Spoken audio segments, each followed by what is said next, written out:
थाना रजपुरा पुलिस ने हत्या और लूट की योजना बना रहे 6 शातिर अपराधियों को दबोचा। भारी मात्रा में हथियार और वाहन बरामद। संभल जिले की थाना रजपुरा पुलिस ने बड़ी सफलता हासिल करते हुए हत्या और लूट की साजिश रच रहे 6 शातिर अपराधियों को गिरफ्तार किया है। पुलिस ने इनके पास से बड़ी मात्रा में हथियार और 3 मोटरसाइकिल बरामद की हैं। इस कार्रवाई से क्षेत्र में शांति और सुरक्षा के प्रति पुलिस की तत्परता स्पष्ट हो रही है। आरोपियों को की कब्जे से एक पिस्टल, 32 बोर के साथ 5 जिंदा कारतूस और एक खोखा कारतूस, 2 तमंचे, 315 बोर के साथ 7 जिंदा कारतूस और 2 खोखे कारतूस, 3 मोटरसाइकिलें जिनका इस्तेमाल अपराध के लिए किया जाना था। पुलिस अधीक्षक के विश्नोई ने बताया कि यह कार्रवाई थाना रजपुरा पुलिस की सतर्कता और त्वरित कार्रवाई का परिणाम है। इन अपराधियों ने संगठित तरीके से हत्या और लूट की योजना बनाई थी, लेकिन पुलिस ने समय रहते इस साजिश को विफल कर दिया। सभी अभियुक्तों से पूछताछ की जा रही है, जिससे अन्य अपराधों का भी खुलासा हो सकता है। पुलिस को मुखबिर से सूचना मिली थी कि कुछ अपराधी संगठन होकर किसी बड़ी वारदात को अंजाम देने की तैयारी कर रहे हैं। सूचना के आधार पर थाना रजपुरा पुलिस ने घेराबंदी कर अपराधियों को मौके पर ही गिरफ्तार कर लिया। इस दौरान कोई अप्रिय घटना नहीं हुई और पुलिस टीम पूरी तरह सुरक्षित रही। इस बड़ी कार्रवाई के बाद क्षेत्र के लोगों ने पुलिस की सराहना की है। स्थानीय निवासियों ने कहा कि इस तरह की कार्रवाई से अपराधियों में भय पैदा होगा और आम जनता खुद को सुरक्षित महसूस करेगी। सर, रजपुरा थाना क्षेत्र का एक खुलासा आपने किया है, क्या खुलासा है पूरा? जनपद संभल में अपराध एवं अपराधियों की गतिविधियों पर अंकुश लगाने के लिए पुलिस द्वारा लगातार गश्त की जा रही है। उसी परिप्रेक्ष्य में कल शाम के समय थाना रजपुरा के गंवा कस्बे में शाम के समय हमारे सब इंस्पेक्टर मोहित है, इनके द्वारा पेट्रोलिंग की जा रही थी। तब इनकी नज़र एक बाइक पर बैठे 3 हेलमेट सवार लोगों पर पड़ी। जब इनको कुछ सस्पिशियस लगा तो उन्होंने जाके उनको टोका। तो उनके पास पिस्टल और तमंचे थे। उनमें से एक अपराधी द्वारा पिस्टल जो है वो इनके ऊपर तान दी गई। इन्होंने उन्हीं के साथ बैठे दूसरे व्यक्ति को आगे करके उनमें से एक व्यक्ति को पकड़ा और 2 व्यक्ति वहां से विभिन्न घरों में जाके छुप गए।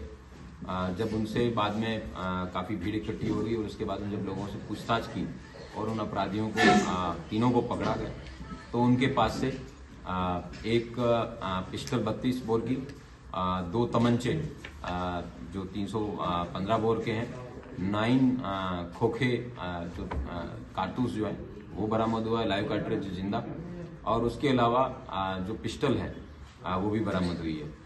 जब इनसे गहन पूछताछ की गई तो पता चला कि इनमें से एक व्यक्ति है जिसका नाम धर्मवीर है। धर्मवीर नामक व्यक्ति की उनके गांव में, जो कि गुन्नौर में रसूलपुर गांव है, वहां के प्रधान से रंजिश चल रही थी।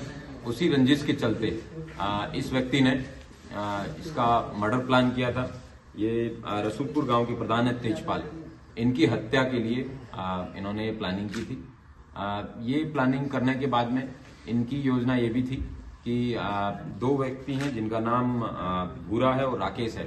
इनके द्वारा टिप दिया गया कि एक सोनार है जो प्रतिदिन गंवा से संभल जाता है, उसके साथ में भी लूट कारित करनी है और उसके बाद में ये जो भी उससे जो इलीगल प्रोसीड्स है, जो क्राइम की है, उसको फिर आपस में बांट लेंगे। और ये दोनों घटनाएं करने के बाद में इन लोगों की प्लानिंग थी कि ये बरेली में भी जाके किसी व्यक्ति को मारने की 5 लाख रुपए की इन्होंने ऑलरेडी सुपारी ले रखी थी।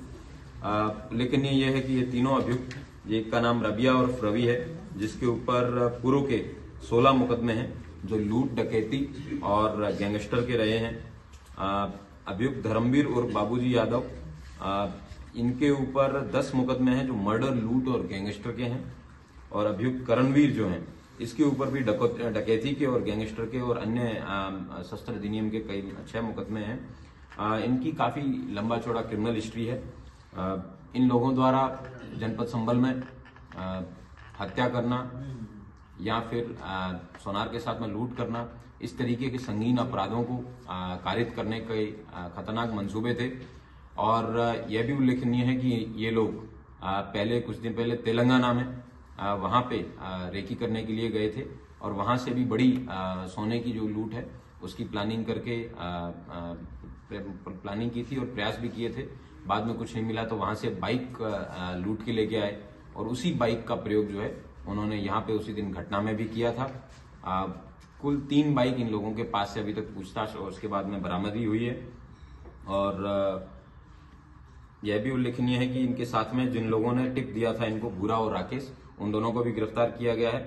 और सरफराज नामक व्यक्ति जो इनके जिसने इनको पिस्टल दी है उसको भी गिरफ्तार किया गया है। और सरफराज लूट में जो सोना मिलता था उसको बेचने का काम और बाद में इन लोगों में आपस में डिस्ट्रीब्यूट करने का काम भी करता था। इस तरीके से सब इंस्पेक्टर मोहित द्वारा बहादुरी का परिचय देते हुए दो इतनी बड़ी घटनाएं जो जनपद संभल की कानून व्यवस्था को चुनौती देने वाली थी उनको होने से बचाया।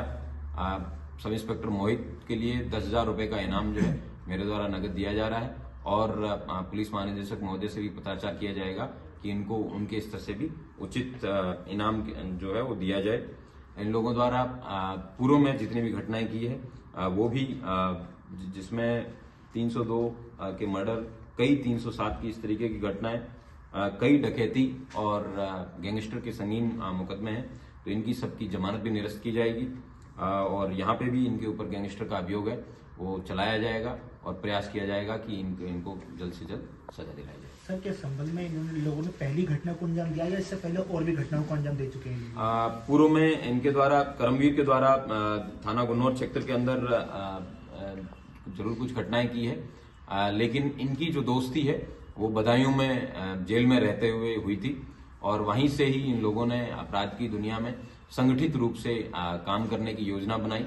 वहीं से ये लोग तेलंगाना गए जेल से छूटने के बाद में और वहीं से प्लानिंग करते हुए बरेली की जो सुपारी ली उन्होंने वो भी ली और जो संभल की जो दोनों घटनाएं हैं इनको कारित करने की प्लानिंग है इन लोगों ने। सर, बदायूं में कौन कौन लोग थे आपस में जो जेल में जो बंद थे? बदायूं में धर्मवीर, रबिया और करणवीर, ये तीनों लोग थे।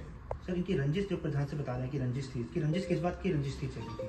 इनकी रंजिश जो गांव की रंजिश होती है उसी तरीके की थी। ऐसा कोई पर्टिकुलर उसमें नहीं है, लेकिन प्रधान को मारना हो सकता है इनका कोई पॉलिटिकल मोटिव हो उसके पीछे, इसलिए उन्होंने प्रधान को मारने की।